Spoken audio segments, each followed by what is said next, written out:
अंतर्राष्ट्रीय वैदिक विज्ञान केंद्र की स्थापना की कार्यशाला चल रही है। देश भर से विद्वान आए हुए हैं। इस कार्यशाला में सहभागिता करने के लिए अलग अलग क्षेत्रों के विषय विशेषज्ञ भी आए हुए हैं। हमारे बीच श्री मनीष त्रिपाठी जी हैं। आपको भगवान रामलला के मंदिर की स्थापना के बाद संभवतः शायद ऐसा कोई नहीं होगा जो नहीं जानता होगा। भगवान राम का जो वस्त्र और आभूषण है आपके द्वारा डिज़ाइन किया हुआ है और हम खुद सौभाग्यशाली अपने आप को मानते हैं आप हमारे बीच में हैं। आज के सत्र में, पहले उद्घाटन सत्र में, बात की टेक्निकल सेशन में आपने सहभागिता की।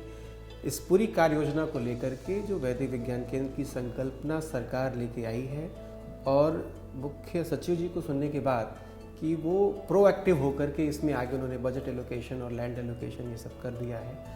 आपको क्या लगता है इस तरह के संस्थान की संकल्पना और जब ये मूर्त रूप लेकर के आएगा, आपके मन में इन सारे कार्यशाला में भाग लेने के बाद क्या है?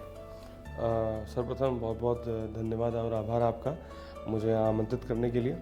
और आज सुबह से ही एक अलग सी ऊर्जा सा महसूस कर रहा हूँ। उस पूरी कार्यशाला में जो ऊर्जा थी तमाम विद्वानों के साथ बैठ के और प्रमुख सचिव जी को सुन के जो ज्ञात हुआ, मुझे लगता है कि ये एक नए भारत की शुरुआत है। वो भारत जो कहीं पीछे छूट गया था, वो भारत जो कहीं हम उससे बहुत दूर हो गए थे। मैं समझता हूँ नए भारत के सृजन के लिए जो एक ताकत की आवश्यकता थी, जो आवश्यकता है आज, मैं समझता हूँ उस ताकत को देने का काम ये संस्था करेगी। और जिस तरीके से वैदिक विज्ञान अनुसंधान के ये जो इंस्टीट्यूट शुरू हो रहा है, मैं समझता हूँ जो आने वाली जो हमारी नस्लें हैं, हमारी आने वाली जो पीढ़ियाँ हैं, वो शायद ज़रूर धन्यवाद देगी इस कमेटी का कि उन्होंने कुछ सृजन किया। और जैसा हम वहाँ पे बात कर रहे सुन रहे थे कि एक कालखंड है, जो हमारा समय चक्र है वो घूमता है। तो आज समय चक्र जब कभी ऐसा मुझे लगा कि शायद हम वापस से हज़ारों साल चले गए पीछे और अपनी जो हमारी ताकत थी, जो कहीं ना कहीं गुलामी के उस दौर से गुजरते हुए कुचल दी गई और हमसे दूर कर दी गई, मैं समझता हूँ आज अगर दोबारा हम खुद भी उसके पार्ट हैं और आने वाली पीढ़ी उससे लाभान्वित होगी। और सिर्फ पीढ़ी अपने देश की नहीं बल्कि पूरे विश्व के पुनर्निर्माण में एक जो सहभागिता भारत की रहेगी, इस रिसर्च इंस्टीट्यूट के थ्रू मैं समझता हूँ वो बहुत ही बड़ा एक कदम है, बहुत ही बड़ा एक फैसला सरकार ने लिया है। और उसके लिए मैं बहुत बहुत आभार व्यक्त भी करना चाहूँगा सरकार का। मतलब और क्या शब्द मेरे पास है इसके लिए। प्रायः हम लोग सुना करते थे डिज़ाइनर के तौर पर हमें लगता था कि फैशन डिज़ाइनर और वो कुछ एलीट ग्रुप ऑफ लोगों के लिए होगा। भगवान रामलला के वस्त्रों के बाद जिस तरह से न्यूज़ पब्लिश हुई कि भगवान राम के वस्त्र का डिज़ाइनर आप मनीष त्रिपाठी जी, ये सब जो आया, तो लोगों के मन में अच्छा ठीक है, भगवान के वस्त्र का भी डिज़ाइन इस तरीके से हो सकता है, उसके लिए भी डेडिकेटेड डिज़ाइनर हो सकते हैं। आपको क्या लगता है कि भारतीय परंपरा में क्या हमारे इस तरह के ज्ञान को संजो के रखने वाले लोग आज भी हैं और इस क्षेत्र में किस स्तर तक काम हो रहा है? देखिए, मैं अपने आप को सौभाग्यशाली मानता हूँ कि मुझे प्रभु श्री राम ने सेवा का मौका दिया और मैंने कुछ नहीं किया, प्रभु ने करवाया। और कहते हैं कि अगर आपके मन में ईश्वर की सेवा का या ईश्वर की पूजा करने की भी सोच आती है तो वो भी ईश्वर की कृपा होती है। तो प्रभु ने ये विवेक दिया, ये समझ दी कि प्रभु की जो पोशाक, जो उनके वस्त्र जो डिज़ाइन किए गए, वो विषय डिज़ाइनिंग का नहीं था। मैं कई बार भूल चुका हूँ अलग अलग जगहों पे कि ये विषय उन करोड़ों लोगों की आस्था का था जो अपने प्रभु श्री राम को उनके मन में परिकल्पना थी कि भगवान मेरे ऐसे दिखें।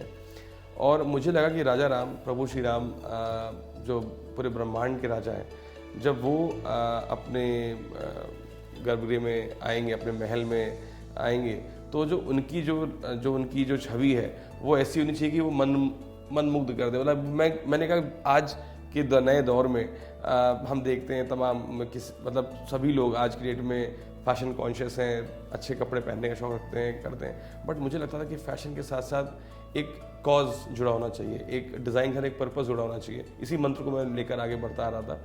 और जब प्रभु श्री राम की सेवा का सौभाग्य मुझे प्राप्त हुआ तो मैंने सोचा क्यों ना भगवान के माध्यम से जो भारतीय परंपरा, भारतीय परिधान और भारतीय संस्कृति जो आज भी जीवित है, इंडिया की ऐसी कंट्री जहाँ पर लिविंग क्राफ्ट आपको आज पूरे विश्व में देखने को मिलेगा, क्यों ना भगवान श्री राम के माध्यम से उन सभी क्राफ्ट को, उन सभी टेक्सटाइल्स, इंडियन टेक्सटाइल्स को विश्व पटल पे रखा जाए। और कहीं ना कहीं अब राजा राम अपने महल में आ चुके हैं, तो जो प्रजा सालों से हम आज बात कर रहे हैं कि जो पुरानी हमारे टेक्सटाइल्स हैं, पुरानी धरोहर हैं, उनको जो चीज़ों को कैसे हम आज इस पर बहुत चिंतन आदरणीय प्रधानमंत्री जी का और हमारे मुख्यमंत्री जी का काफ़ी चिंतन इस पर रहता है। तो मैं समझता हूँ कि उन चीज़ों को आगे लाने का भी एक कार्य एक तरीके से प्रभु श्री राम के माध्यम से हो पा रहा है। आज भगवान जब रोज़ का पोशाक धारण करते हैं, चाहे वो खादी की हो, चाहे फिर कभी वो बनारसी सिल्क हो, फिर कभी वो उसमें चिकनकारी का काम हो, या फिर कभी कोई भी जो भी टेक्सटाइल्स हम उसमें इंडियंस हैंडीक्राफ्ट हैंडलूम यूज़ करते हैं, तो मैं समझता हूँ कहीं ना कहीं